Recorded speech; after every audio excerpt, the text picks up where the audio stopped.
Hello, and welcome back to Seeing Eye to Eye, a virtual reality podcast. I'm Alex, and my co host is Matt. Hi guys. And Corey might be showing up in Discord here in a little bit. We'll see. So, just before we get into our past week and VR news and other goodies, I'm going to get some housekeeping out of the way. Here's our YouTube channel on Hats and Gloves VR at YouTube. Matt put up his part two, no commentary run through of Vengeful Rights, so you can see that now. Um, I think he. Do you have anything to say on this, Matt? Is this like Um, bosses? I don't know. I would like to know if people, want to keep seeing no commentaries or whatnot. The boss Mm-hmm. fights in Vengeful Rights are really great. That's probably one of the best things about Vengeful Rights right now to me. Um, but yeah, I don't know if I want to keep doing the no commentary series or not. I'll try to figure that out. Yeah. My problem kind of comes with the fact that I'm not the type of person that picks up a game and plays it to completion all at once. I tend to pick up like six different games and swap between them depending on what I'm feeling that day. So for me to keep a no commentary series going or any type of series Yeah. where it's just one game is actually kind of hard for me to do. So I don't know. I do have part three recorded. I haven't edited it yet, but I could get that up there this weekend. We'll see. Okay. Um, real quick. Okay. We also have the social medias. So Twitter, which is shown here, Facebook and Instagram. So you can find us on all your social media. That is Hats and Gloves VR, whereas the podcast is Seeing Eye to Eye. All right. So, without further ado, do we want to talk about what our past week has been like in VR, or do we want to jump into a news story? I think we should do the past week in VR. Okay. Um, I think my biggest takeaway is that I got Racket NX yesterday. It was the daily deal on the Oculus store, and it's really good. I was just browsing the store. I saw the daily deal. I started reading reviews, and everyone had great things to say about this game, except for the fact that uh, sometimes you break your TV, like you smash your TV with your controller. So one person said, "Sell all your belongings and get Racket NX." So it's basically like racquetball, but like Tron theme, so kind of sci-fi, um, kind of like lasers and space and stuff, and like music. And there's a campaign, there's an arcade mode, and there's multiplayer mode. It's cross-buy, so I have it on PC as well. And I don't know why all cross-buy games don't do this, but the save file functionality just works. I didn't expect it to. I because that's usually how it is going from Quest native to um, Oculus PC is that your save file just doesn't carry over. This one it just worked. Like a little sync message popped up and it just worked. So that was good. What was really cool is the multiplayer. You can do versus or co-op, and you can like queue that up and then let it search while you do other things within the game. So like, yes, more of that. And I bought it the day it was a daily deal, so there was a lot of new people playing, a lot of friendly people. Um, so I ran into other new people or somewhat new people, and we were teaching each other tips and tricks. I ran into um, someone from France, somebody else from Arkansas. Yeah, and like while we're playing racquetball, we're just like carrying on a conversation because you got to focus on racquetball, but not so much that you can't have a conversation. But yeah, it's I would say it's like a light workout. It's a game that you really I don't think you can play this game sitting down. It really does require the 360 view because the arena that you're in is 360. So I'm gonna add Corey to our chat again, which now it's not giving me the option. Oh, is that Corey? Is he here? It is. Oh, there Hey, we what's go. up? What's up, guys? What's up? I think I'm gonna increase your volume a little bit, but yeah, I was just so this is Corey. He's back from last week, and Corey, I was just talking about Racket NX, which is like a racquetball game, but if it was in the Tron universe. Is So it?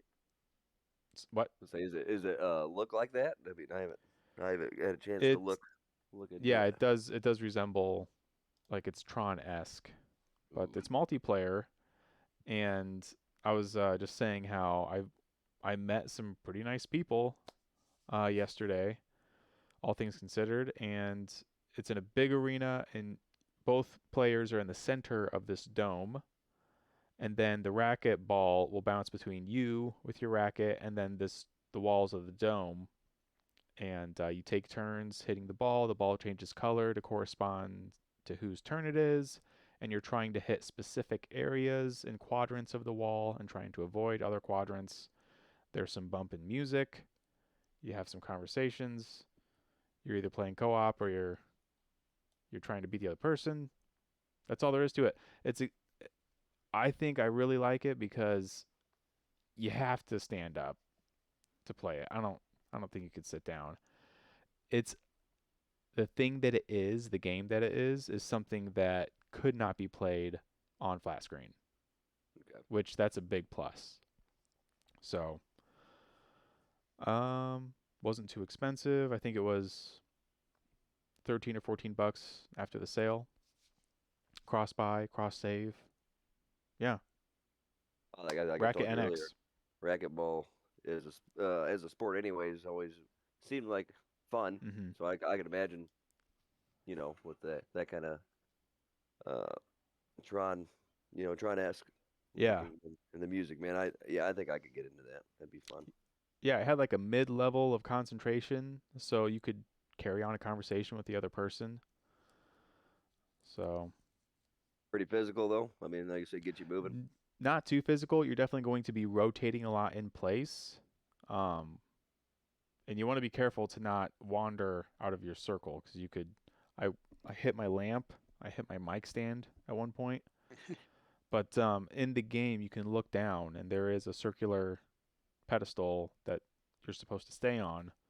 So every now and then, you just want to glance down at it and make You sure need to you're build on it. you a biodome, man, to play in. I'm thinking about getting one of those cat VR rugs. So what this is, Corey, is it's a circular small rug, maybe I don't know, 2 or 3 feet in diameter, and it's just a simple rug you put in the middle of your area, and then while you have the hat on, your feet can kind of feel the difference between the rug and the carpet, and just intuitively you will stay near the center of your play space. I still think you should get the little children's puzzle pieces instead. I think that would just be way cooler because then you could like, let's say you get a bigger house or something like that, you can expand the size of like Yeah. your foot area, your footage. That would be good, but this little circle, it's not little, it's kind of mid-size. That would be something for me to kind of just stay near so that I could do full motion swings, whether it's a racket or it's a beat saber, lightsaber thing. Because if I start making a square or rectangular area of the puzzle foam puzzle pieces, then sometimes I'm going to be, you know, Yeah, at it's the true. edge of the puzzle pieces, and I'm going to be trying to like dice up some onions in a cooking simulator. Did you is that the same rug that Virtual Oasis, I think he showed off in like a recent Yeah, video. Yeah. I think I just was it his video or was it Thrill Seeker? It's a pretty Yeah, it might have common been Thrill one. Seeker. I don't know. Yeah. So that was my big takeaway from this last week. All right. So I re-downloaded a game called Into the Radius. I've owned it for like, I don't know, probably a year or so. I haven't played it very much. I think I had like maybe 2 or 3 hours into it or something like that. And I actually bought it when it initially launched. Um, but when it initially launched, I thought it was really, really kind of janky and not very good. I ended up refunding it.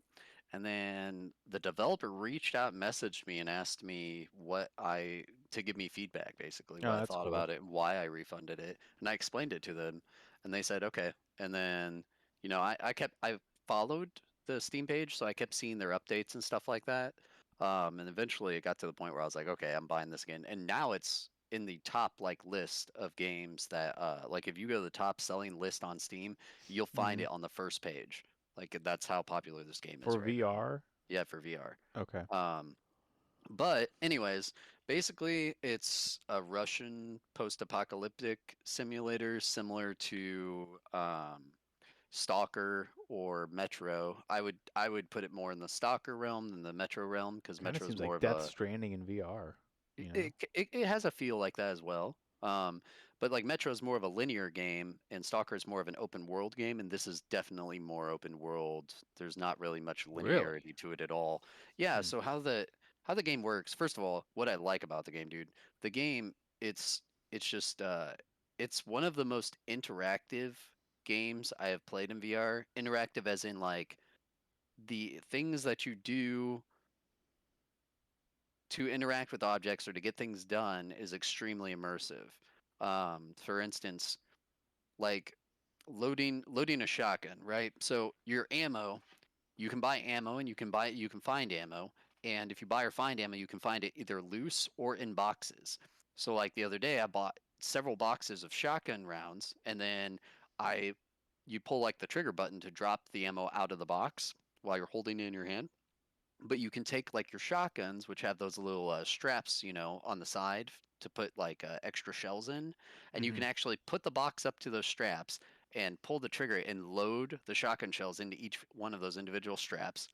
Flip open the like brake cage or whatever you call that for the brake for the shotgun, Hmm. the breech. I don't know what you call it. And then load in shells into there as well. And then like from there, your shotgun's ready to go. It's got like 6 extra rounds Oh, attached to the he's doing it here in side. the Yep. trailer. Yeah, kind of like that.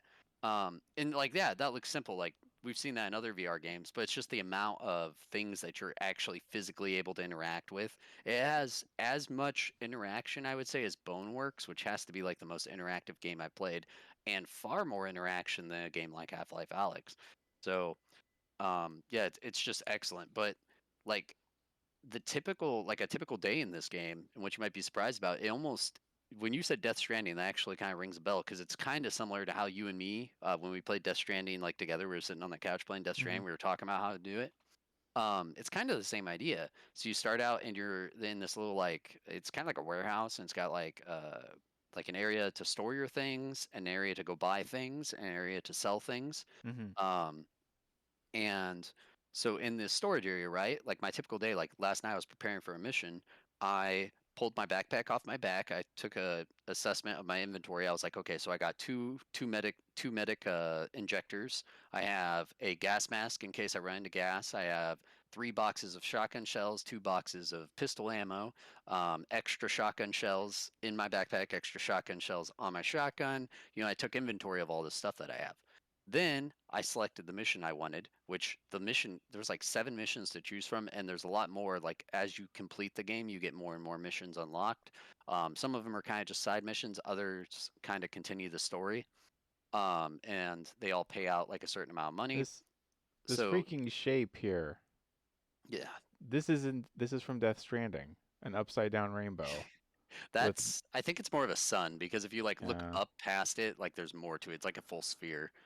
Um, anyways, so then you select your mission and it marks where the mission is on the map, but the map doesn't tell you. I'm playing it on realistic mode. The map doesn't tell you where you are. So then you look at the map and you're like, okay, so this is my starting point. This is how I'm going to get there, and these are the landmarks I'm going to use to get myself there. And then, you go out from there, you're ready to go. You might check on your wrist right there. You see the guy has the red, yellow, blue. Red is health, yellow is stamina, and blue is sleep.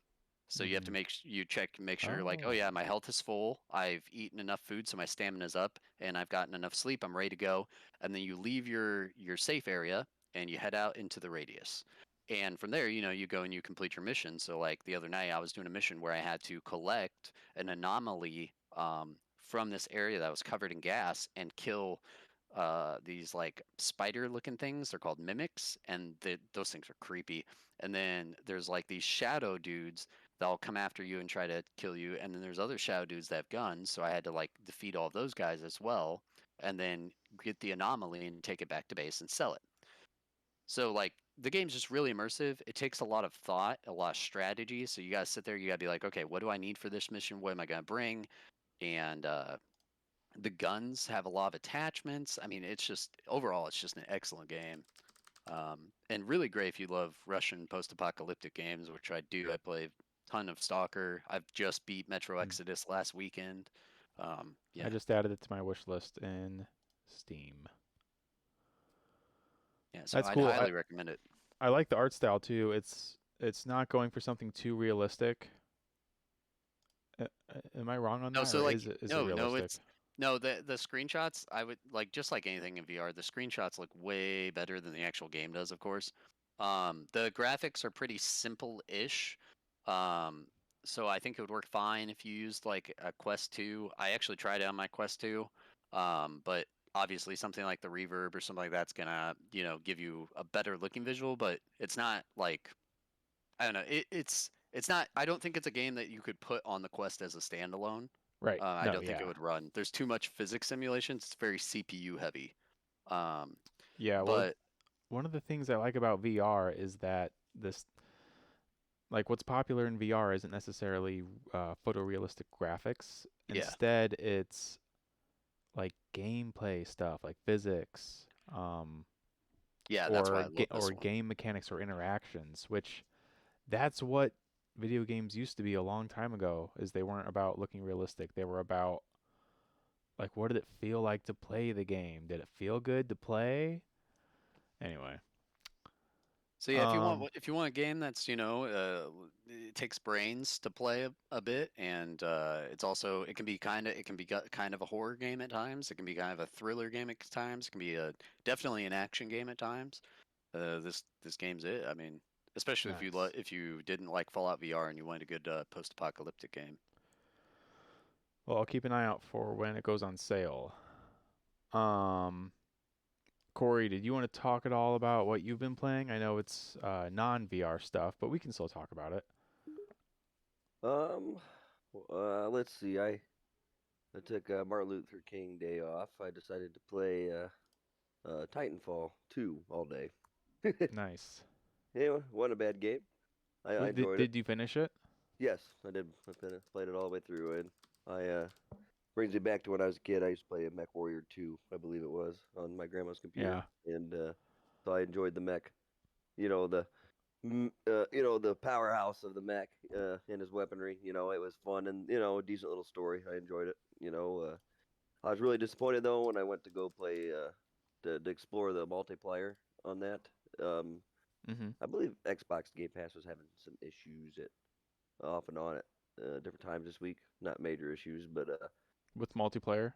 with this things in period, I couldn't even get Forza to load up for a minute. I had to I Yeah, don't we've know had that problem before. download some kind of update or some. I'm not really 100% sure, but it did fix it. But We actually have a news story later on that deals with Xbox Game Pass on PC and potential VR usage out of it. Yeah. I brought this up, Corey. This is Eve Valkyrie, which is, I know we're seeing spaceships here, but part of this is mechs, but yeah, like it's like in is that VR. like Gundam style stuff? Like you know what I mean? I Like don't. I guess it is a lot of spaceship Dude, stuff. a This is an Gundam. older VR game. I was gonna say I didn't think Eve Valkyrie had mix. I thought it was all space. I've actually played it before. I could be wrong on this. Yeah. But no, dude, a Gundam game in VR, like one dude. sign me up. Heck yeah! Like Um. even did you guys ever watch? I was in the anime cartoons a little bit more, but like Zoids. It's along the same thing. They're like mech animals. I had some of those things, the Fighting. little dinosaurs you build. Yeah, and I used to really dig that when I was a kid, man. Even anything along that line, man. I'm always up for something a little fresh. I want something new. I'm Yeah. always down to try something new. Zoids, Let's huh? just take some time here and look at I don't Zoids. remember these.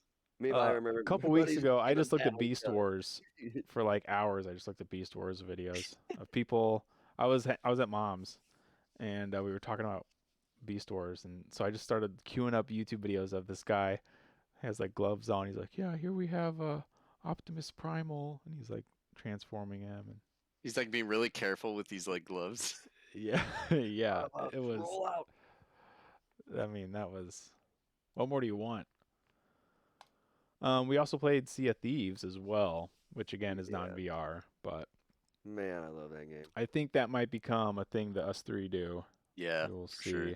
Maybe that's something that we could stream. I don't know. We should. I mean, a good, record a Perhaps. couple sessions, and you know what I mean. You might have to pick and choose a good one because, I really want to talk about that because it is a. I love the simplicity of it, but the graphics are pretty cool. Like, I mean, at least for my computer, I I enjoy it, wonder. I and wonder the how well. realistic the sailing and shit. I don't know. I enjoy that. It's a I was surprised by the water mechanics. yeah. I guess that's what I was trying to say. I Yeah. really enjoy that. Again, talk about something where it's less about, and it's like less about photorealism and more about like the physics of it, right? The reason the gameplay. yeah, the reason I love the ocean in Sea of Thieves isn't because the water textures look so real. It's because the 3D shape of the water is like heavy metal moving and swelling, and the Oh yeah, whole like ship is you can't. swelling. Like if you're trying to look through your telescope, the ship rolls with the waves. Sometimes you have to wait for the ship Yeah. to Well, come over the crest so you can see see over it and stuff. And but I really enjoy the simplicity of it though. um, There's not stats. It's just get on, right. go for treasure, and Less enjoy HUD. it. One of the first things that I brought up when Corey and I set C is like I could just see the horizon just like going up and then going down. And I told Corey, I said, if this game was in VR, you might get seasick. you know? I can see that. If your horizon is just but then the boat that you're on is kind of static. Oh no, I own Vorpex, which can translate games into VR, if that makes sense. It's like I would still have to use a controller to play the game, but I could have my VR headset on and see everything in 3D. I wonder how well it doesn't work like perfectly on every single game though, but I wonder how well it would work on Sea of Thieves. The last game I tried it on was Witcher 3, and that did not work out very well. But I did play through the entirety of the Halo campaign in Vorpex, and that worked out very well. So Hmm. be interesting to see if it worked on this, and I could, have a bucket, a nice wooden bucket next to me to throw up in whenever I get For seasick. real. Yeah. I will I also imagine it's say fun. It'd be fun.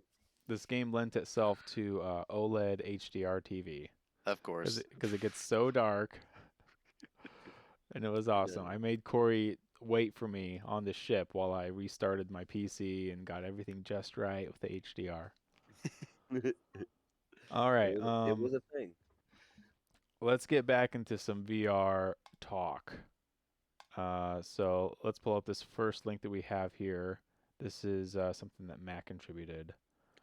Yeah, so this is about the Pico Neo 3. It's a VR standalone headset that is coming out of China. Now, if you look at photos of it, it basically looks exactly like a Quest 2, but with a little black half thing on the face. I don't know. Um, you're distracting me with this man's face, I dude. know. So This yeah, it looks guy like a is- Quest. It looks like a Quest 2 with the Elite strap already built in. But the But what's coolest this? thing A about it, DisplayPort cable. yeah, that's the coolest thing about it. So there's a direct DisplayPort cable from the headset to the PC, meaning you have lossless video and audio. Well, hold on. From What's that little box there? Like is that box? That's like a power box. Like my Reverb has a box as well. Okay. It's yeah, my Reverb does the exact same thing. Two cables splitting off from a power box, and one's USB, that's for power. The other one is DisplayPort, and that's for your audio video. So basically, this is a standalone headset that can do everything a Quest 2 can do, but instead of plugging in via USB, you have DisplayPort, meaning it's also a full PC headset. You know what I mean? It's a standalone and a full PC headset. And you're sure there's no compression? It's just From what DisplayPort. what's that guy's name? Thrill Seeker? Because I No. know he got his hands on one of these. No, I was You watching. can't just obtain one of these, by the way.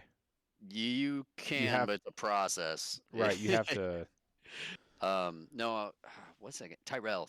I was watching Tyrell's videos. he did a video on it, and he was talking about how the DisplayPort is basically just like a standalone or not a non-standalone headset. So this is just very interesting to me because I think that whenever they do a Quest 3 or their next headset, I think they should do something similar. That would just make it amazing, you know. Yeah, maybe, or they're gonna like have less link functionality because That could also be because the the router walled garden stuff is approach. the Oh, router. you're talking about for wireless. Okay.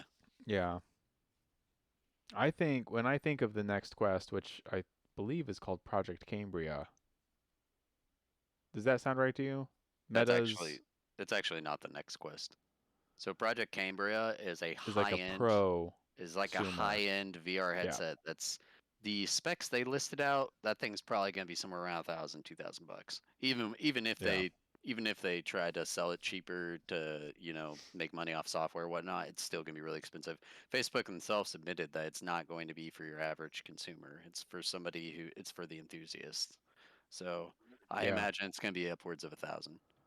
Oh, But well, I was gonna say that I wanted the next feature on the next Meta Quest headset to be would be foveated rendering.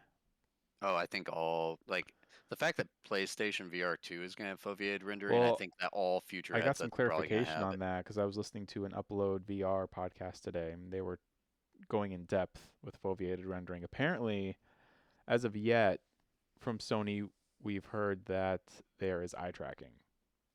I don't know if they've actually said foveated rendering. At Well, least that's what.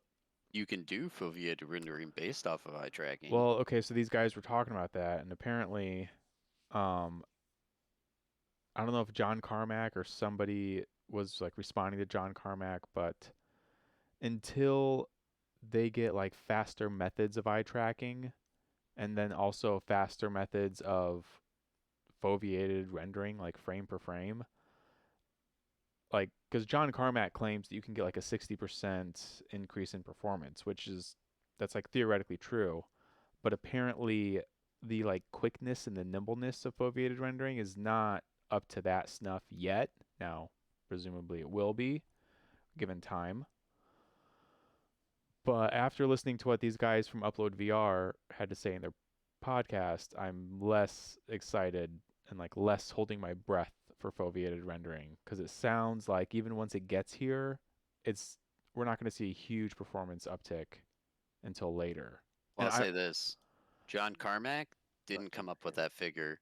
John Carmack took that figure from NVIDIA, who is working with Tobii Eyeglass on making foveated mm, rendering a good thing for VR.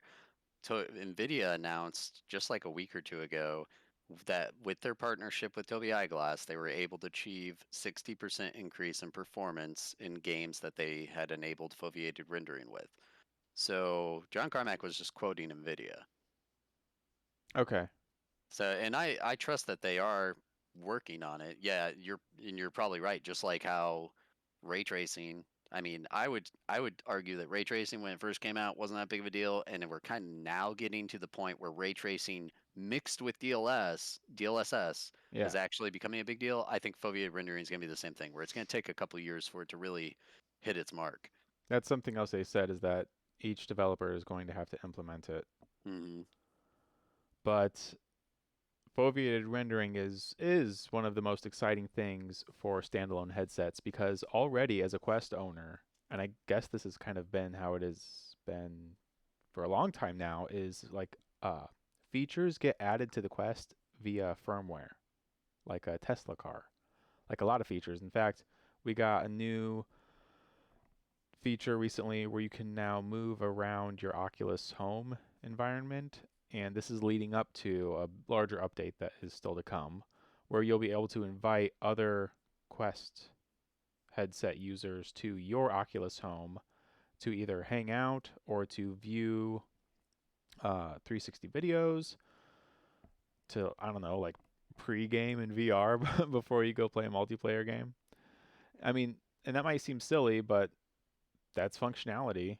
I And mean, that's one that's thing that kind of Meta's cool. been really good at is they continue to like tack on additional things, even though it's still the same Snapdragon XR chip.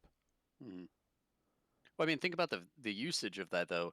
What do you do when you go and you're playing a video game with friends? You usually all meet up in a party somewhere before you join the game. So like we're either all hopping into Discord, or Yeah. if you're playing on a console, you're hopping into your Xbox or PlayStation party chats before you go into the game. That's kind of the same idea. It's just a little more physical, I guess. Yeah. Yeah. So I that for that reason, I feel like foveated rendering. If we could get that on the next device, then that would really like even more create like longevity for the same chip. Hmm. Just like how we're seeing a decent amount of longevity for the what is it, the Snapdragon XR chip. But yeah, I mean, and then stuff like this where you would add like a display port or anything like that would just, I feel like it would increase the longevity even further, at least for now. Wireless is good, but it's not perfect, and it's not beating a display port yet. So we have to Right. wait until we get there. Once they're able to do that, then at that point, it might as well be all VR headsets are wireless. Yeah. All right, let's move on. Corey, did you have anything to say about the Pico Neo? Nah. I know this is probably going above your head, unfortunately. Display Well, port just and such. some of the terms. I'm just not. I'm just sitting back and taking it in. Trying to. That's all right. That's all right. No problem. Okay, Mike. Oh, okay, so this is big news. And Everyone knows about this. yeah, Corey, you probably know about this, but Microsoft bought Activision Blizzard for Yeah, nearly I $70 you. billion. dollars. It's I think actually you guys. 68, but yeah. Right. Yeah, I'm pretty sure I had you guys up in the morning the other day. My buddy told me it was like the first thing he told me when I got to work. I was like, no way. So I hit you guys up, and I think And I this even. is in comparison to when Microsoft bought Bethesda, or sorry, ZeniMax Studios for 8 billion. Actually, Microsoft's biggest purchase before this was LinkedIn, and it was 23 billion. So think about Interesting. that for a moment. Now, the reason Okay, why I put this sure. story in here is because it's it's kind of cool because Xbox is doing a lot of good things right now in the gaming space. We got Game Pass, which is just a phenomenal deal. Mhm. Um, they have a great console now. They're not they're not losing out to PlayStation like they kind of did last time. They have great exclusives now. Um, but there's the other side of the coin where Microsoft is buying up a lot of studios to the point like it's almost getting scary because now they own one of the biggest studios in the world. I mean, and they've Yeah. already owned big Well, it's studios, it's but either this they is buy like them or Tencent buys them. Talk this is about true. scary. This is true, but I don't know. It just like think about the power that owning something like Activision Blizzard has. Like you own Call of Duty, which is one of the top selling games every single year, and you own World of Warcraft, one of the longest running best selling MMOs of all time. You own Overwatch, a huge tournament based game. Tournaments still happen for that game, if I'm not Mhm. incorrect, yearly. People still play this game, I know for a fact. I have friends that play it. Mhm. You own StarCraft, which still has yearly Mhm. tournaments as well. It's a very big Diablo. game over in I think like South Korea and stuff like it. Diablo, like dude, they own just by this Yeah, there's so many acquisition. IP. Oh my And gosh, recently it's Activision kind of revived Crash, Spyro, and yeah, Tony Hawk. And they were successful.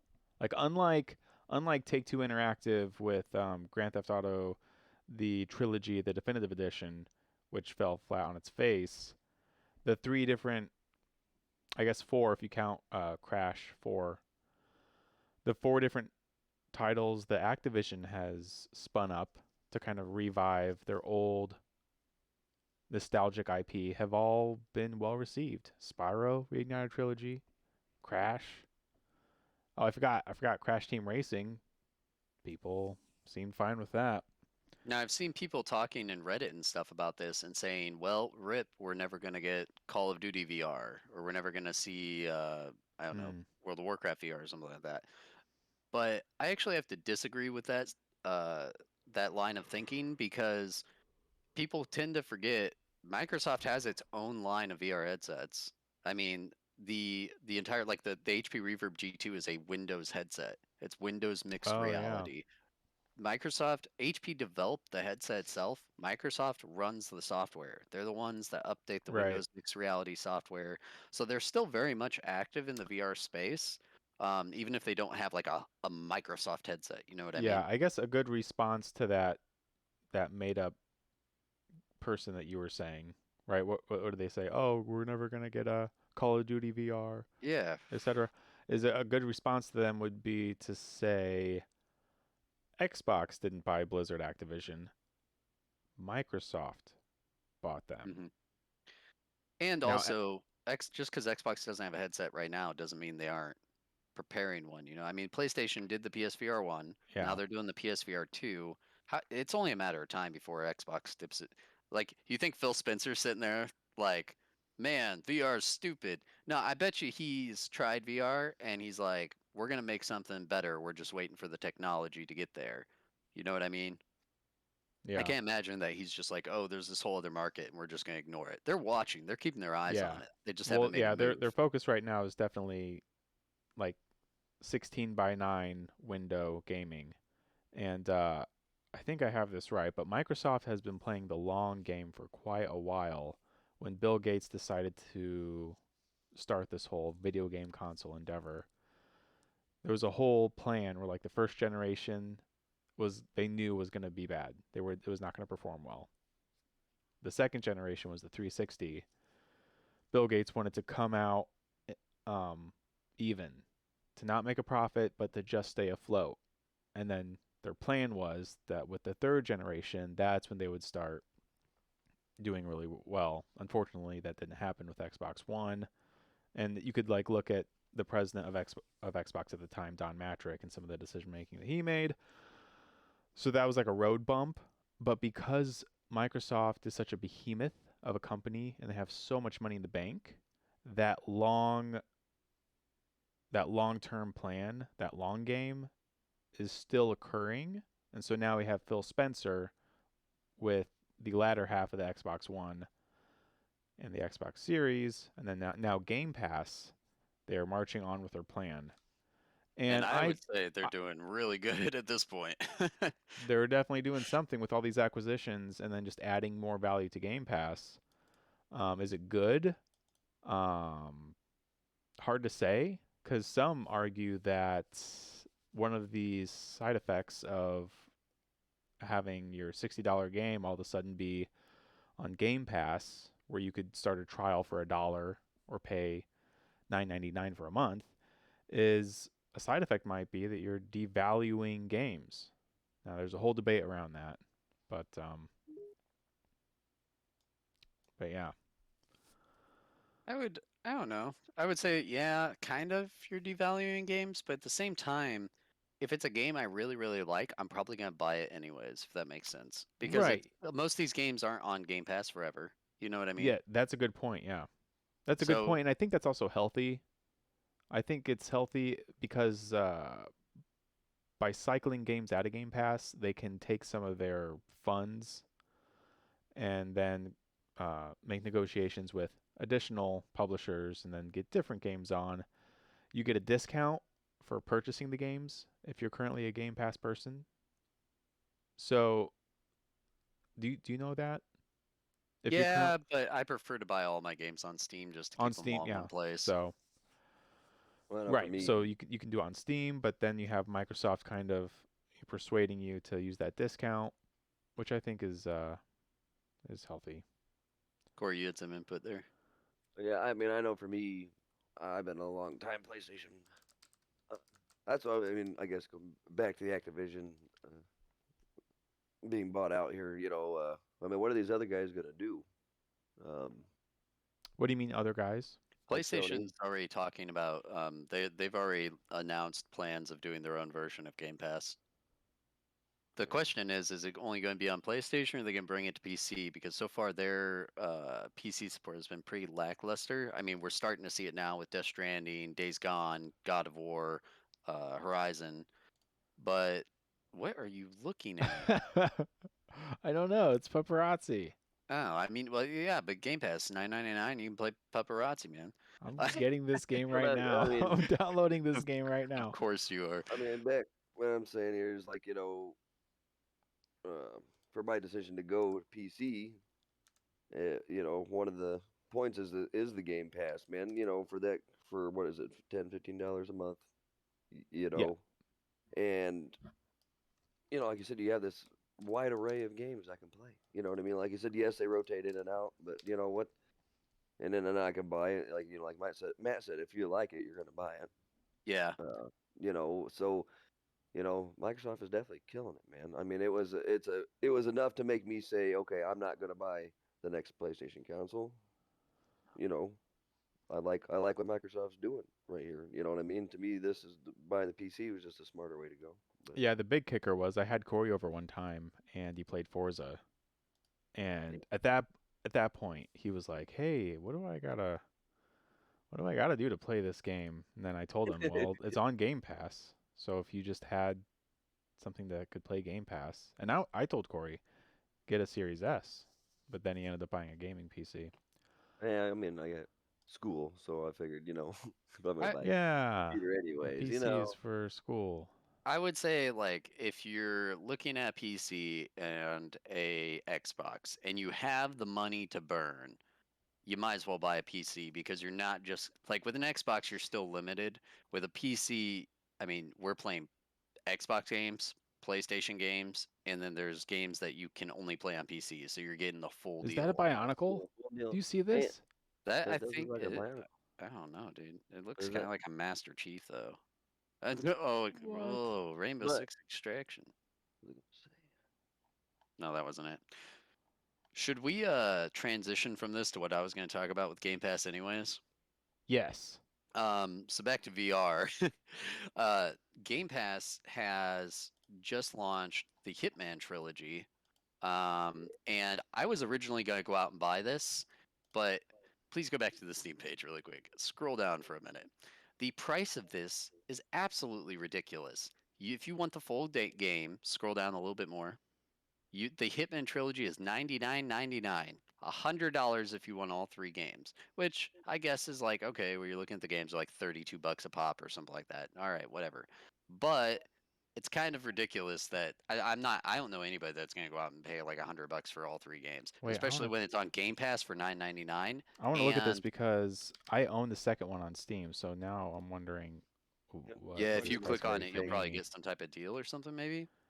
But here's Like, the thing. So the Hitman trilogy showed no, Hitman I don't 3 get a as the deal. actual game, and then the Hitman 2 and Hitman 1 are DLC for the Hitman 3 game. Yeah. That's how they did it. So it's really weird. But the game came out on Game Pass as well. And I haven't tried it because I just started downloading it before we jumped into the podcast.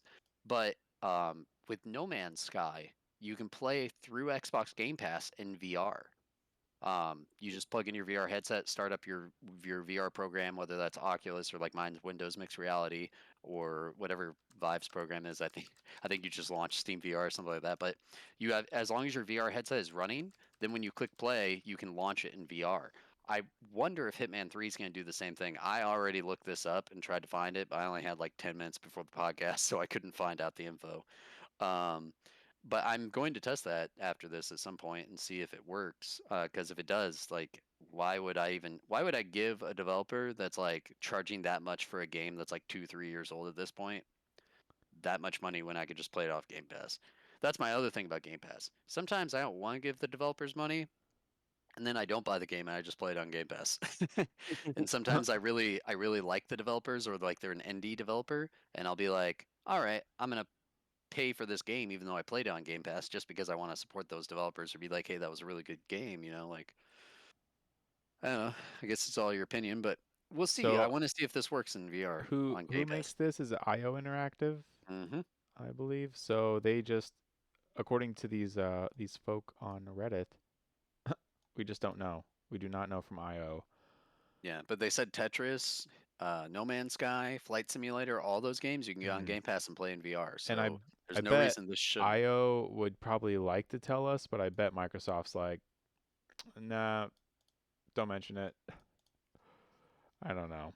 That's the other Like, thing they did. This page for the Hitman trilogy, like that not this page specifically. Well, yeah, this page because it's Hitman 3 and the trilogy and everything. They refused to give any details about the price. They refused to allow people to pre-order. They refused to do anything regarding this page. This page didn't unlock until the game released. You couldn't see this info until the game released, which was for me 1 p.m. Eastern Standard Time. So they hid the price from everyone because they knew that people were going to be outraged about this. it's weird. One thing I do know is that I think that the Hitman 1 and Hitman 2 levels, they're all like that's all going to run on the Hitman 3 engine. So like Yeah. if I click this Hitman trilogy button, I'm actually not going to get actual Hitman 2 and actual Hitman 1 because that's not what's happening here. What's happening is that Hitman 3 is what I will get, but Hitman 3 will include all those levels. And see, I wonder, They did the same did thing they with 2. do like did it take them a decent amount of work for them to get this to No, get I think 2 I and think 1? all 3 of these games run off of a very similar engine, and because when Hitman 2 came out, the same thing happened.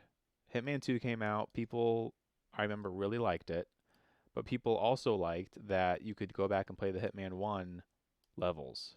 Huh. And there was probably some other benefits like functionality, maybe graphics, maybe DLSS that you could do. Ray tracing, lighting, yeah.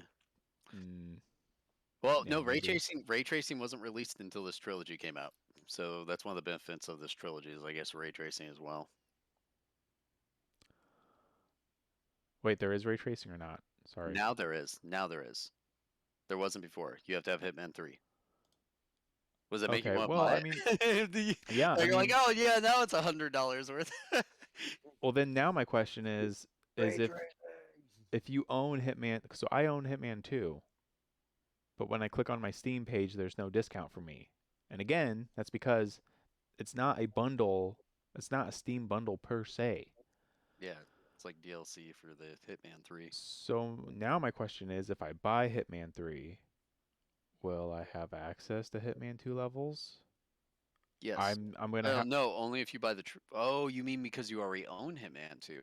see. This is That's another really good. question that I'm gonna unfortunately have to go to like Reddit forums. Yeah, because they didn't like They say didn't this answer stuff. any of It's these really questions. confusing. It's really confusing the way they launched this. You know how hard it was to find out VR information about this game?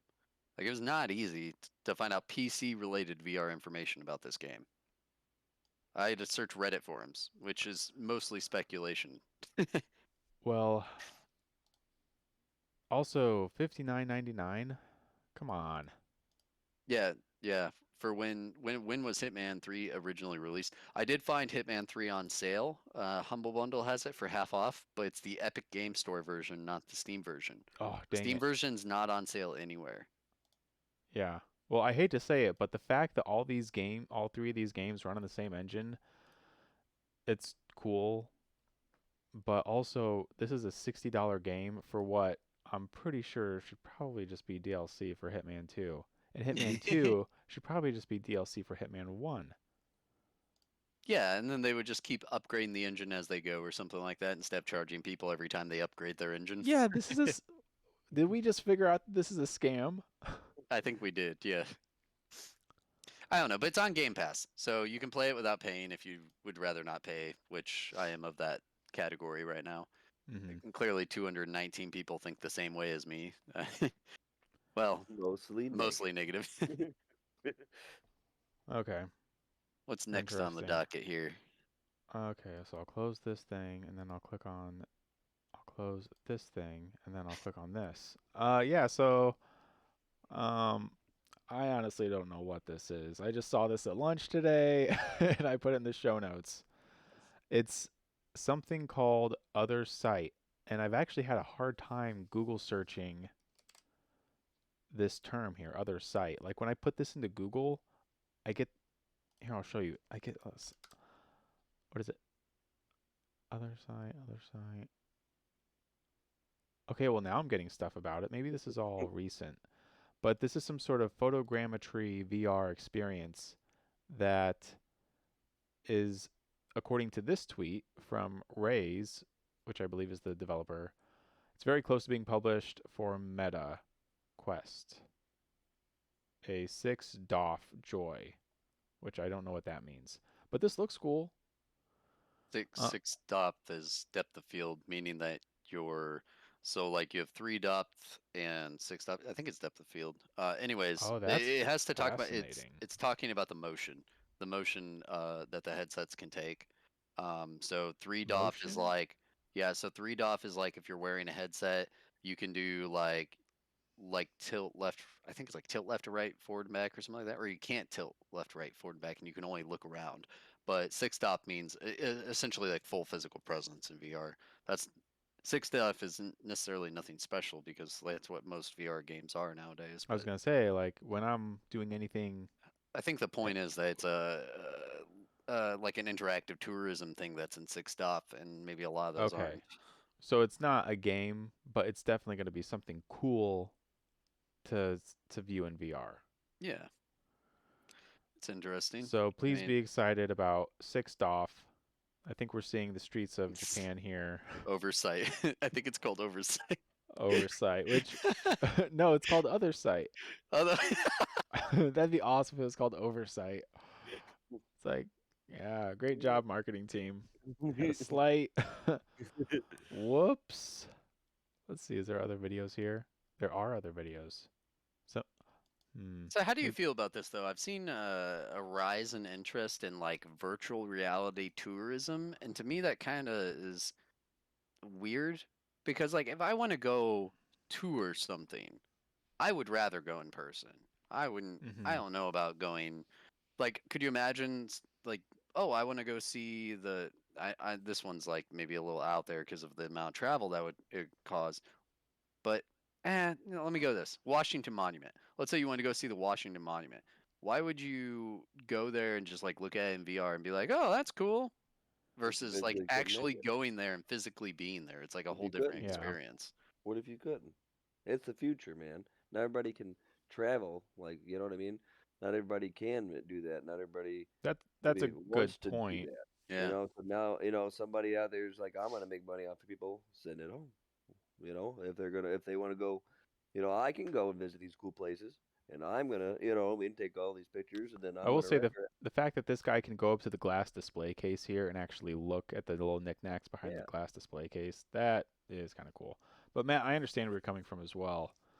I feel like for those who are able to visit these places in real life, that's an experience like this would be cool to like show at a party. But, after you're in this room, or you're in this museum, you're like, okay. right. Mm. But Like if you're how someone who can is not, can if like you say like you're like just unable either like monetarily or like able-bodied, you're just not able to traverse the streets of Tokyo or stairs or yeah, what this if is gonna that be is awesome. the future though, dude? Like what? You know, people could hop on the VR chat to have a business meeting. You know what I mean? They can walk to the meeting. They don't have to go. You know what I mean? Like I don't have to go to Switzerland to do this or that. You know what I mean? I can do it through VR. Dude, I'm They don't just have to. imagining like a business meeting in VR chat, and all the business guys are like anime girls, and they're sitting there like, "All right, so we need to talk about the finances today." And Tony, do you have that report? Tony is just like this little like anime girl, like bright blue hair, or whatever. He's like, "Yeah, I got it right here." They're like just sitting at a table just just a in bunch of VR chat. furries and waifus. Like the step in VR is more of a practical sense, not necessarily a gameplay sense. You know what I mean? Yeah. This is on a more serious note, I guess. I mean, like, you know what I mean? What if you could incorporate this with Google Maps? I mean, or Technically, you Google can Earth, do or Google whatever. Maps in VR, from what So I you could, you know understand. what I mean? You can Yeah. go Yeah, Corey, visit the what you're places describing can without actually be going there. done with Wanderer, which is a paid for app, strangely enough, for Quest, No way. and it's like Google Street View but in VR. That's dangerous, bro. See, I mean, it is. yeah. It's crazy. Oh, It and you can go really. back in time here. But My even like coworker if has you this. He said it was explore the pretty Antarctic, cool. dude. You know what I mean? Like we wouldn't have to send people there. You know what I mean to actually do it and take the physical risk. You know. Yeah, well, when you use the word explore, what they've done here, Corey, is taken like a photogrammetry LiDAR camera down these streets, Yeah, that's and it looks like a current. lot of effort has been put into this. So He's really currently, he's like, really going to town on that. But I Oh mean, my this is just the god. start. You know what I mean? This stuff is still in its early stages, man. Think of the possibilities. It's only up from here. You know, Yeah. this is just a step in this certain direction. Give it this 10 years. What's it I gonna look did like then? I did read a recent article which talked about VR stuff like this, like tourism and stuff like that, and they called it a form of primitive teleportation. And while I kind of disagree with that statement, I get where they're coming from, and I think Corey, you might actually agree with something like that, calling this like primitive teleportation. I guess in a way it kind of is. Maybe we'll look back on this 10 Yeah, I years hear ago you. and be like, oh, Right, and also if eye tracking moves along, there could be maybe somebody else in here, like a stranger, or maybe somebody you know, and then like you talk to them. So we will see. Anyway, I don't really know what I that don't know thing why, is. but I just saw it at lunch today. the way you said like a stranger, I'm sitting there like imagining walking into a room, like you're doing like this, or like what you're walking down Hello, that like friend. you're walking down that Japanese alleyway, and there's just like a guy like waiting there with a hood and like on. He's Hello, just friend. he's like, hey, I'm about to virtually rob Well, it's you. like you control like you can control a robot person. Halfway around the world. You could just barge into somebody's room. I mean, you That I could. think sounds like it's bad for the environment. Yeah. I think we could see stuff like that though, like virtual reality soldiers who are actually like soldiers controlling robots in Aren't they war, working but they're like on that back in the already? States. Yeah, I'm pretty sure they are working on stuff I'm like pretty that. sure they have a robotic soldiers they've been working on. I'm not, don't hold me to that. But Whoa, what is going on here? I think now I'm just scrolling through Twitter at this point. Yep. They got you. They got you. No, dang it. All right, let's move on to this. This is from Matt. Okay, so once again, some more non-VR news, but I just think it pertains to all games, VR included.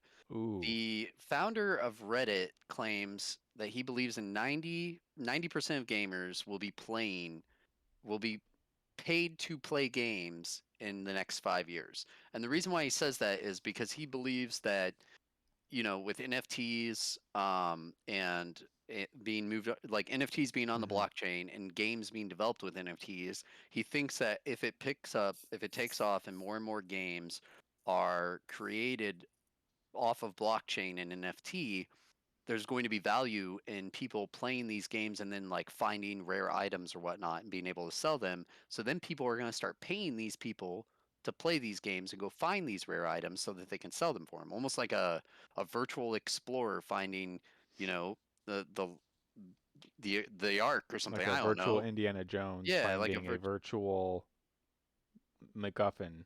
yeah, and well, that, it's something, and it's an interesting idea, but it really, I think 5 years is way too optimistic for something like this. I also think that you have to have a lot of developers on board with making games based off of blockchain, which is not the case right now.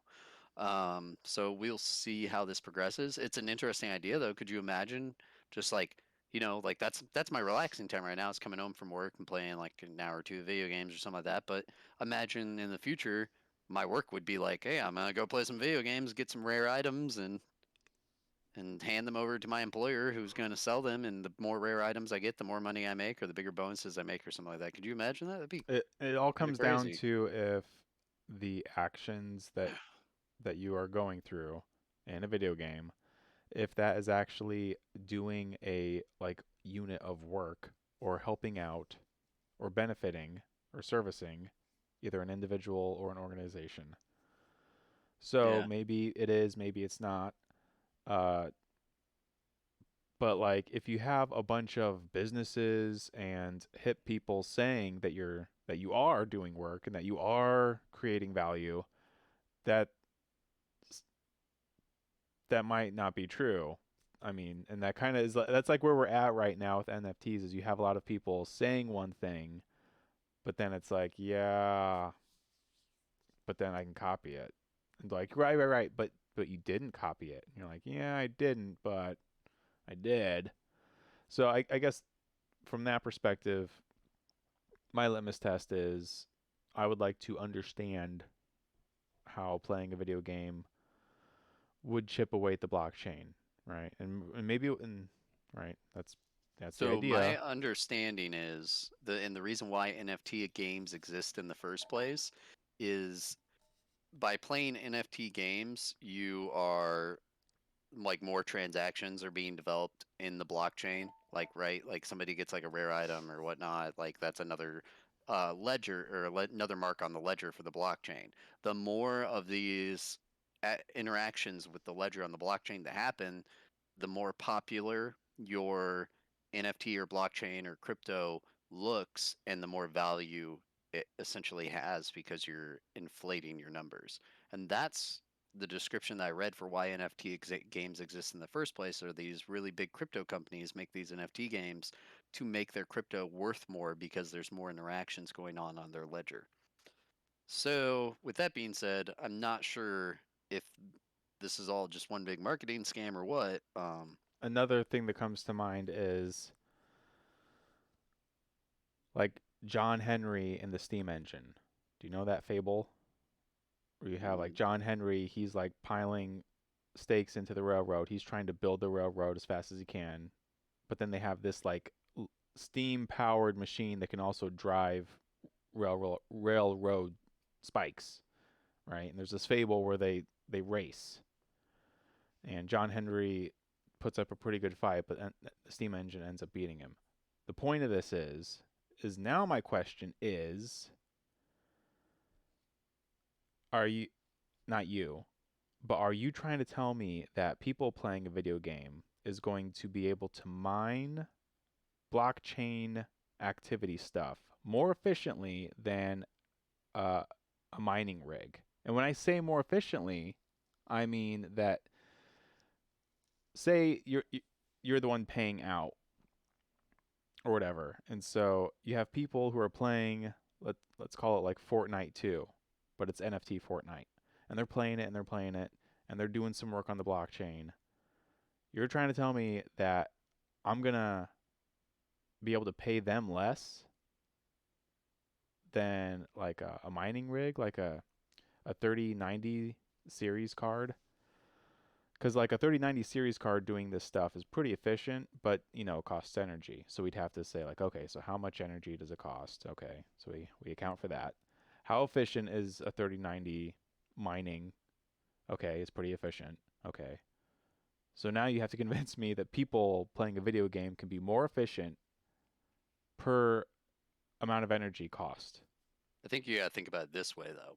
So with their gambling or the risk here, like the belief is that NFTs are what's going to be making the money.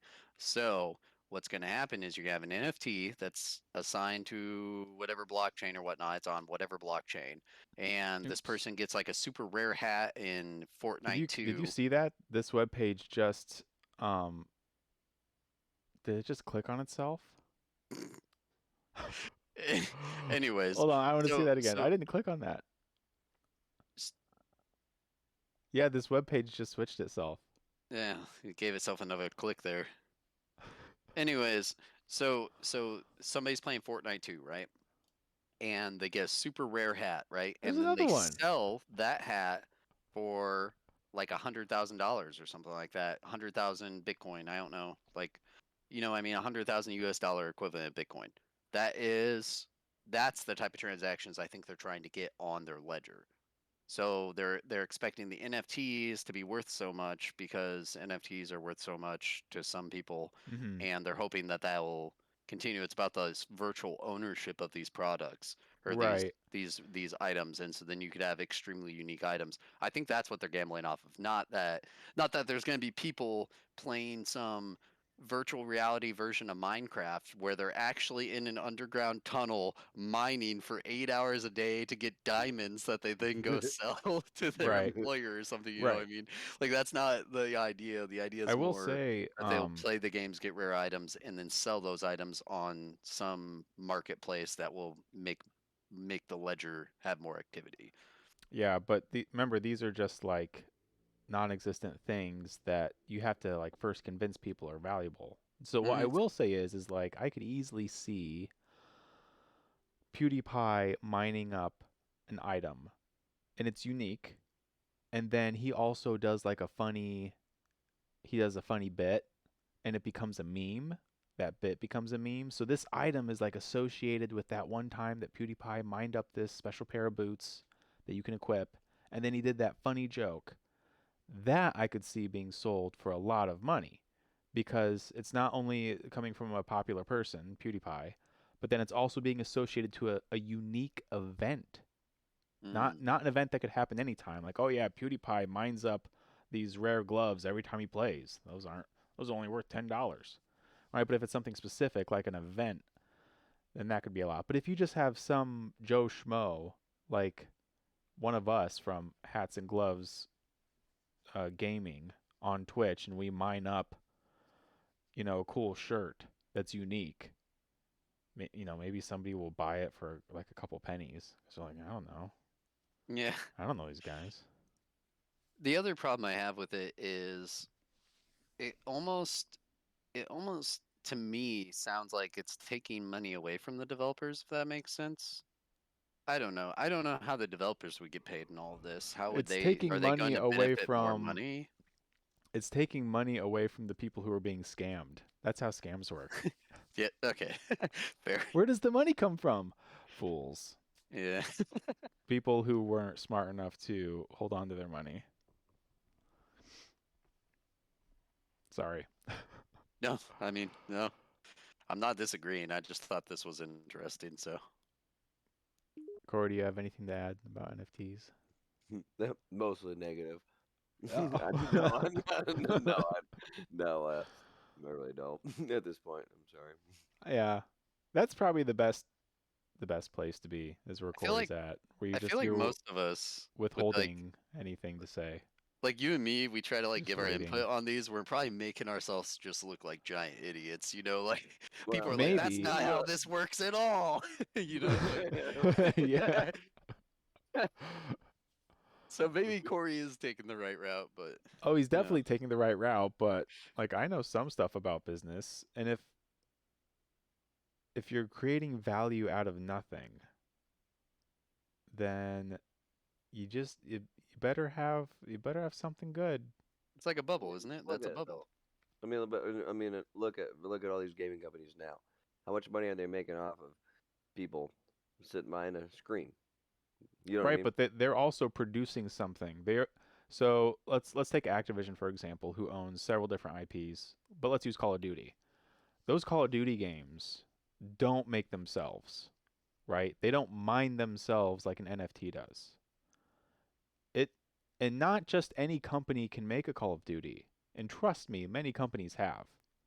Um, so the thing Call of Duty itself is actually pretty scarce. Again, a lot of companies have tried to copy Call of Duty, but I don't know if you guys care or not. But just the shooting mechanics and the movement, the locomotion, the right stick turning, it's really good in Call of Duty, and it always has been for a long time. And for whatever reason, that thing is scarce, and Activision happens to own it. And then they put out a game every year, but they don't just like just click a spacebar button like Skrillex at a concert, and all of a sudden the Call of Duty game plays itself and just creates itself. They have to hire a lot of people, a lot of talent, and they have to have like schedules and crunch, and all this value has to be compacted into a real product that wouldn't exist because it is non-fungible. You can't just copy a Call of Duty 1 and paste it and get Call of Duty 2, right? That's what the fungible thing is. So Right. they pack all this value into a real product, not a fake product, a real product. And then they sell it to people, and people are willing to buy it because it is scarce. And there aren't other copycats that are good. And it is real. But I'm saying they already got your hooks in you. Then you know what I mean. It's done. I mean they're gonna find new ways to get your money for your time, and because you're gonna spend time getting rarer items, or you know what I mean, or playing the newest game. I mean, from the moment we picked up a Game Boy or whatever it was done and said. They've, like you said, it's, in whatever direction they're going to take it, we're going to spend the money. Right. Yeah, I mean, it's like any hobby. I mean, you could argue that with any hobby. Yeah. Like I'm getting pretty big into cars lately and dreaming of not bigger, smaller actually. I'm dreaming of smaller and faster cars, but and that and or like upgrading my car, and it's just a giant rabbit hole. And I mean, that's gaming. Like that's any hobby. Any hobby's gonna be a money sink and a uh a rabbit hole. And what I would say is, and what I tell Megan is like gaming is actually a really interesting hobby because it's almost a hobby that lets you experience many different hobbies within it. You know what I mean? Like gaming for me, at least, I look at gaming as an art form.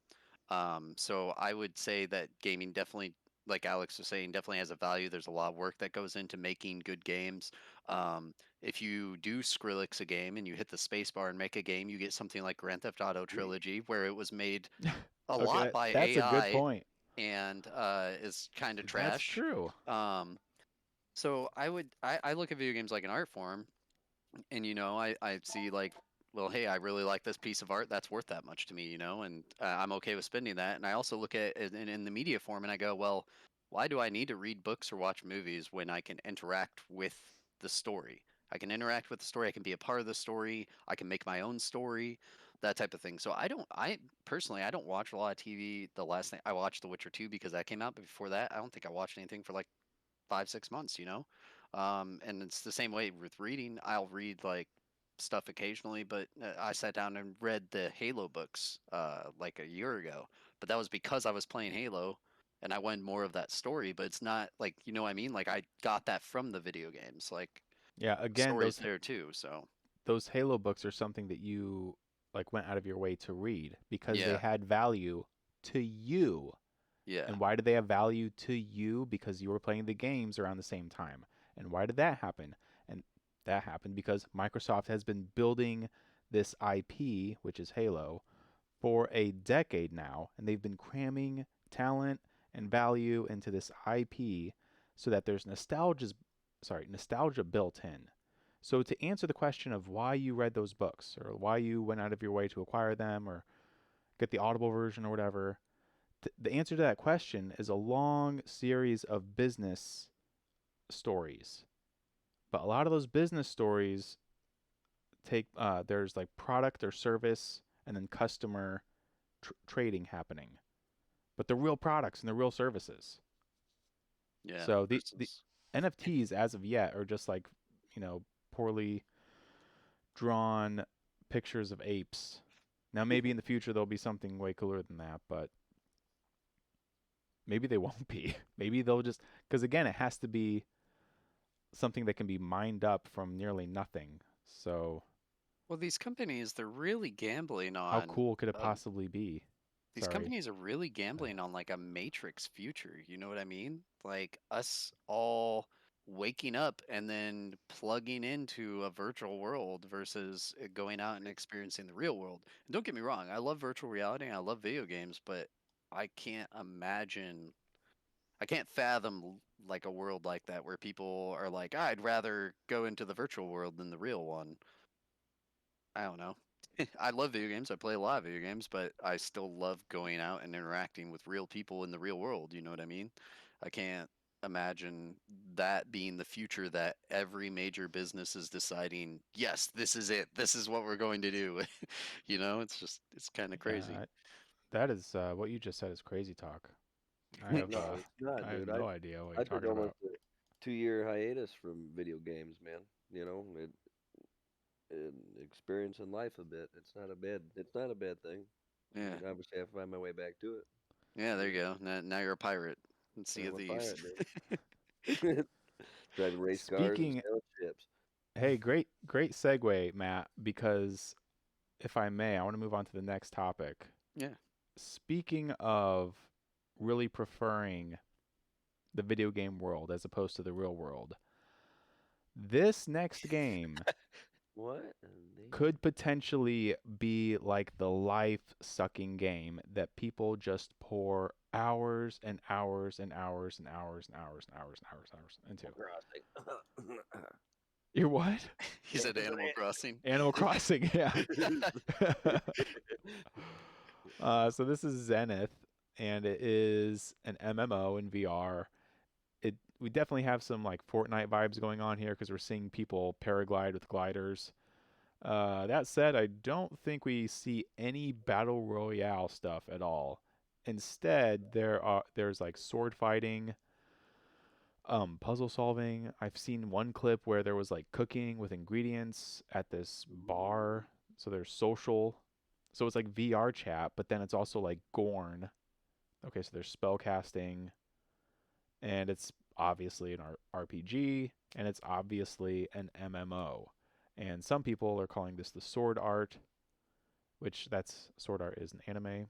Mhm. And within the anime, there is a VR MMO game that really starts to become popular. Okay, so yeah, this might be that. It's currently on pre-order right now. There's a 10% discount. So with that discount, it's down from $30 to $27. I did some research on this today. It is cross-buy. It's been in alpha and beta, which on the 27th here of January, it will exit alpha and beta. The alpha and beta stuff is not cross-save. The save progression doesn't carry over. Also, it's closed. But when this thing launches, it will be cross-buy, which is good. This looks like something really nice to have on standalone and on the PC.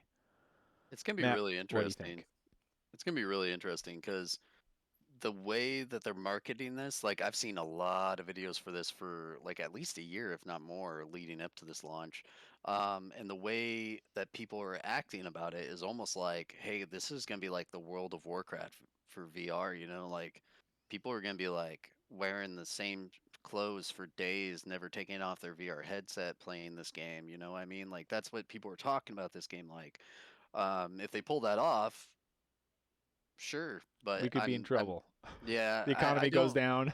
I think it could be a really good game. I don't think it's going to be quite like that. The economy goes Um, down. I don't. I Uh, don't know. I don't know how I feel about it because I don't know if you've heard of Orbis VR. That's another VR MMO that came out years ago, like mm-mm. 2, 3 years ago. I actually owned it for a short period of time before I returned it. Um, Mm-hmm. eh, I don't know if that's how you spell it. You It's typed in definitely ZR. not. You typed in ZR too. I think there's a U instead of an I there. Yeah, there you go. Orbis VR. And I mean, a lot This of looks people like the liked same thing. a lot of people liked this game. I tried it and I just could not get into it. It had the combat. They went very MMO with the combat, so like the enemies took a lot of hits to defeat and stuff. And I don't know, maybe This doesn't look MMOs. open world. It I think it was. I'm pretty sure it was open world. Um, but I don't know, man. The VR the MMO gameplay did not transition to VR for me very well. So if Zenith Mm-hmm. does more of if it has a better combat system, it might be better for me. I don't know. Um, but we'll see. We'll see if it'll take off or not. I think Orbis is still a good game. Like people like it, but I don't think it's really played that much anymore. So we'll see. I mean, it could end up being a metaverse of its own. You know, Zenith could be its own little metaverse, I guess. But Could we'll see be. what happens. One thing I noticed from this video is that when there was people near each other, it looked like they were talking, but like the mouths weren't even moving. So I was like, oh, this. If you like kind of pause this video and kind of take your time and look, the avatars are like kind of bare bones. So we'll see. And this is another interesting thing about these games. You're very interested in the social aspect of VR, and I think I've said before, but I'm not. And the reason Mhm. is I work in a job where my job is to talk to people all day. So when I Mhm. get home from work, I don't want to go talk to strangers I don't because I like do that. I do that all day. I like people, don't get me wrong. Yeah. I love talking to people and hearing their stories, but I do it all day. That's my 8-hour job is talking to people, hearing their stories. So when I get home, I actually prefer to play a game where I'm either playing with like 1 or 2 friends, or I am playing a single player game. I don't necessarily want to have. I don't want to be playing racquetball with somebody and having a random conversation with them at the same time. Yeah. If that makes sense, because I No, get it makes enough of sense that that during the day. yeah, your job, part of your job is that you are compelled to be friendly. Don't like people. And Corey just would never do this because he doesn't like people. No, yeah, I'm fine doing But my own thing. I could see myself trying this out. It just really depends. It's Like like how many. Vengeful Rights, but MMO. Yeah, are we gonna have a lot of squeakers? Are people gonna be really cool? Okay, well this is Like, why I'm excited about the price point, right? So the price points like this detour squeakers. You want to know what is a bad game for squeakers? Echo VR. because it's free. Yeah. Yeah, that game's ruined. Could you imagine if you're the developer of Echo VR and whenever it gets brought up in conversation, people kind of grumble? I'm just kidding. I don't know, but there's But some other games that I've definitely ran into squeakers that have a similar price point. hey, we have to keep in mind, our potential audience could be squeakers. So if you're a squeaker, shout out to you. Leave a comment down below and let us know. let's know that you're a squeaker. Anyways, so no, but what I'm saying is like there's other games of similar price point that have a problem with squeakers too. The one that just that I can think of right off the top of my head is I don't what's know. that tactical shooter called? Outward? Is Onward. that it? Onward. Is Yeah. it bad? It's very hard for me to find a match where there isn't some squeaker squeaking and then killing himself or teammates with his own grenades or guns or whatnot. And it's like, dude, we're here Okay. to play the game, not to like kill each other. You know what? We're here. Well, I mean, we're here to kill each other, but the enemy team, not us. You know, like I don't know. I've had that experience so much to the point where I actually joined an Onward Discord at one point so I could play with adults because I was sick of playing with Okay. kids. Well, the experience I've had is Real VR Fishing, which that game is 15 or 20 bucks, and it had a really good track record for people just behaving, talking nice. So there's that. Synth Riders, which has a lot of social aspect to it. Synth Riders is similar to Beat Saber. That game has a really good track record as well. VR Chat, which is free, has bad track record in the Quest worlds. So the worlds that are compatible with Quest headsets, it's bad. But if you want to change a pace and you want to have like nicer or just, more adult or more behaving people, simply go to one of the worlds that's only compatible with PC VR. And it's like, boom, there you go. Interesting. Yeah, like so the Black Cat is this bar in VR chat, and it is like the Mos Eisley Cantina of the metaverse because not only is it available on Quest standalone, but it's also one of the first portals that you can go through from the tutorial area. So you have a lot of just different people going to the Black Cat, and they end up just griefing. Whereas if you go to Club Orion, which is like this crazy rave with like strobes and lights and stuff that the Quest can't handle, Woody the Cowboy, it has a better track record of people like just walking up to you and saying hi instead of like walking up to you and doing other things. You know, one of these days I would like to hop into VR chat with you. Maybe this weekend if we can. Organize the time to do it together. I don't want to do it alone. My I brother will say that. my brother and I gave his girlfriend a tour of VR chat. So we were both like in the same house. And so I had my headset and then he gave his girlfriend his headset and I gave her a tour of VR chat and I was Spider-Man and she was a Kermit the Frog. And then we went to this meme art gallery and that was fun. Oh, and then at one point this one person was teaching us sign language. Like they had hand tracking and they were doing like real sign language stuff. That's cool. This means nice to meet you. But yeah, no, I mean, one day I would like to try it. I can't imagine that it's something I would ever go on and do by myself, but like I would be interested in experiencing it at least once, you know? So maybe we can try that sometime. It's one of those things that you could try for the first time and it's a terrible experience because of the people that you run into. Well, the thing is, I've watched YouTube videos of people talking in VR chat, and I know that sounds weird, but listen, hear me out. So one of the YouTube videos I watched, he was an AC-130 gunner in Afghanistan, was like what he had done, and he was telling a story that like had given him PTSD, and it was a really deep, really emotional story. This man who was his avatar was Winnie the Pooh Mm-hmm. was telling this story, and I mean, me being in the military prior and everything, I was like, I can relate to this, and this is absolutely crazy, and it's really interesting that people will meet in VR chat and then have these super in-depth, like super emotional conversations. I actually have one saved on my YouTube playlist. I haven't watched it yet, but it's a guy who is in a SWAT team, and he's talking about his experiences being in a SWAT team. Whoa. So like I do see a value in VR chat, and I also see the negatives of VR chat, Mm-hmm. and I see it's not something maybe I would do by myself, but maybe if somebody showed it to me, maybe at some point I Yeah. would be interested in, No, that's a good idea.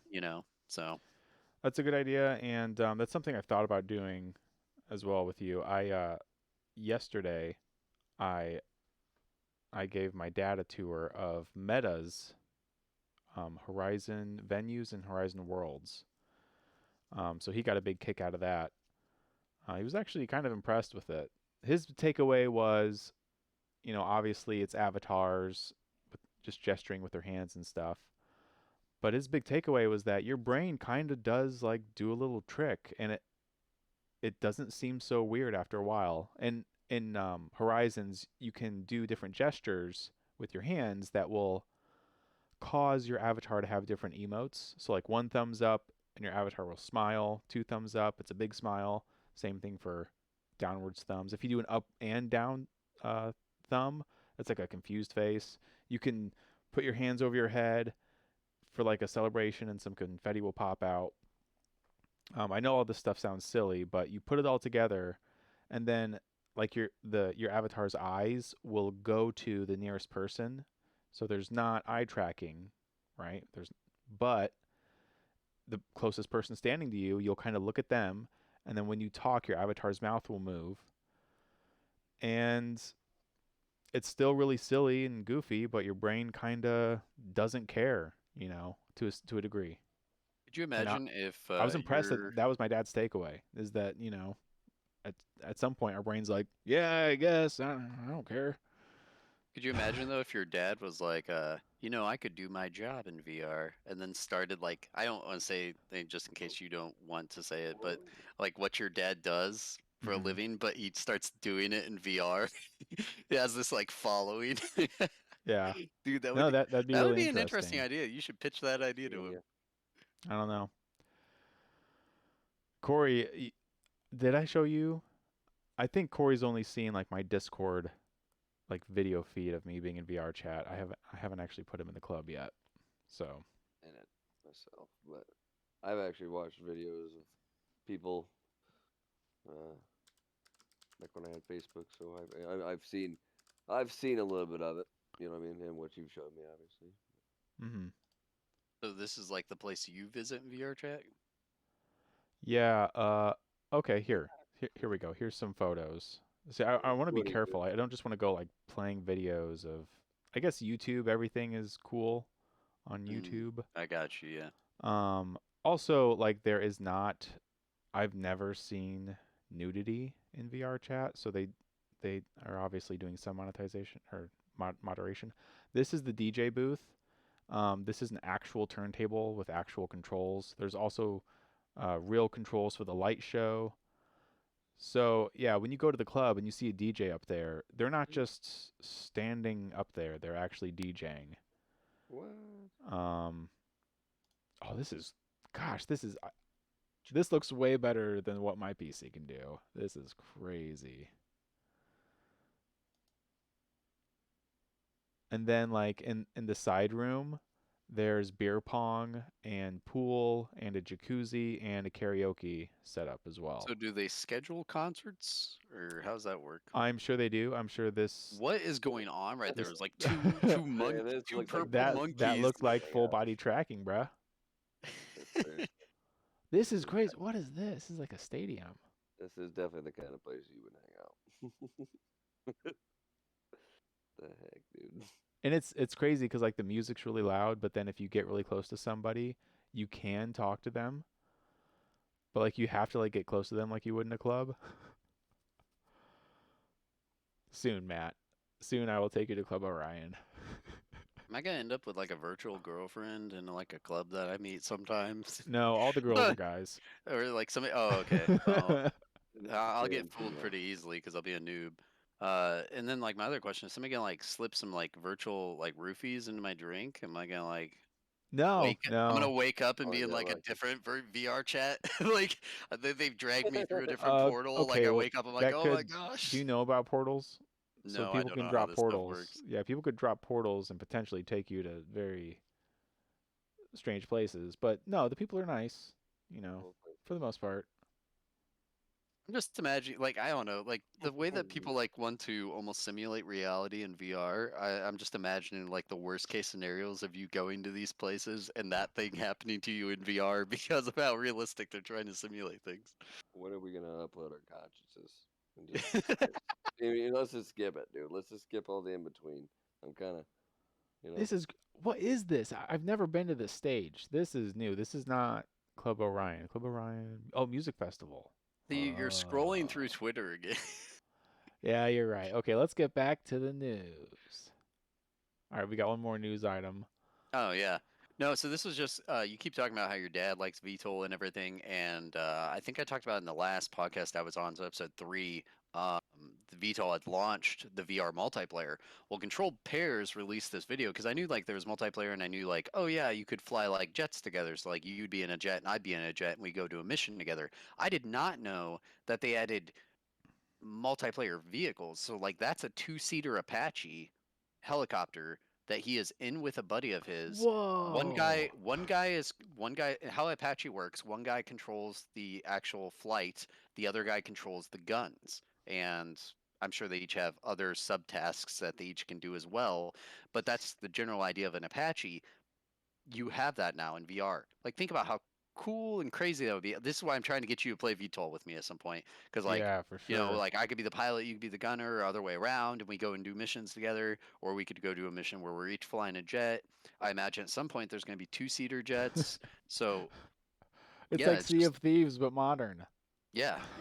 I mean, yeah. So I don't know. I just We could think, be pirates one night and then we could be Top Gun the other night. and shout And out to Control Corey, when are Pairs you gonna because get this your video is Quest 2? excellent. Yeah, shout out to Controlled Pairs. I got his Gotta get out of page. trouble for buying the computer first. What do you Oh mean? yeah, okay. So stand by. Stand by. Stand by. So when that tax return comes, you're getting the Quest 2. That's what you're saying. Get a feel Oh for man, it. you know what's gonna happen? Corey's gonna get Quest 2. And he's gonna be like, I don't want to play VR chat. I don't like people. Then you're gonna take him in VR chat one time, and that's all he's gonna play. He's gonna be Oh yeah, full. He's gonna go We full go to the furry, It, full furry half of anime the girl. people I meet in VR chat are just like Corey's. You know, like What's a Corey? hey. What's a Corey? I think you need to explain that now. Explain You- yourself. You see this chest? Take it to the ship. Take it. That's exactly what it is. Take it to the ship. All right. Well, I think that's all we got here. Shout out to Controlled Pairs. And yeah, get VTOL. It's every time I hop in VTOL, it's really good. Oh yeah, Do you guys have anything else to add before we wrap this up? I'm good. No Well, good, I dude. mean, I should be. I'll be testing out the Hitman VR if it works on Game Pass. If it works on Game Pass, I will be recording some footage of that and have it up on the channel as well for our YouTube page. If it doesn't work on Game Pass, I'm not paying $100 for it, so I'll probably just Yeah. wait until it goes on sale or something. Cool. Yeah, I might chip away at my mixed reality recording setup that I have here. I got the green screen, and I've been just what do you call it? Just working out the kinks of mixed reality setup. Oh, that's something else is I've been getting into Thrill of the Fight, boxing. You know what? Let me shout out one more person.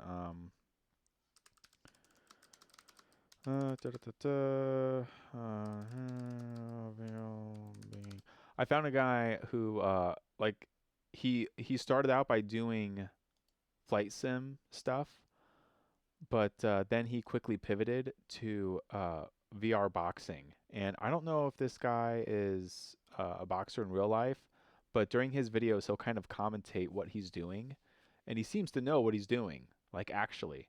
So in this video, he's talking about counter punch training, and so he explains how, you know, you block and then you punch, then you block, then you punch. And he's playing on like the hardest difficulties, and he's also playing with the simulation settings turned on. Normally out of the box, this game will kind of throw the glove further than what it should go, but he has that turned off, so it's like 1-to-1. And so yeah, the big part of this game, Matt, I don't know if you've ever heard about this game, but I have. as you could imagine, you have to get good. There is no level up system like Creed. There's a boxing game on Oculus called Creed. That one's different. Also, Creed has like an energy bar, like a stamina bar, but this game doesn't, because in this game, you have to be careful because you could gas out like in real life, right? So you have to back off and pace yourself because you yourself could become fatigued. So, really good stuff. Just watching, so shout out to Trivial Being on YouTube. He looks like he's doing a really good job, and he's making the game way more interesting for me to play. And he's making the game way more difficult than it needs to be. Did you meet this guy in VR, or did you just find his channel on YouTube? No, I just found his channel on YouTube. Okay. I forget how I stumbled onto this. I own this game, so this is how you exit the game. You have to go in and hug the guy, and then the ref gets mad, and then you can, there's no pause menu. You can exit the game that way. Interesting. All right. Well, let's get out of here. So yeah, if you made it this far in the video, thanks for watching. Make sure to tell other people who might be interested about seeing Eye to Eye Virtual Reality Podcast. And yeah, if you want, subscribe to us on YouTube, leave a like, do what feels good. All right. Thanks for watching. Have a good We'll one. see you in the next episode.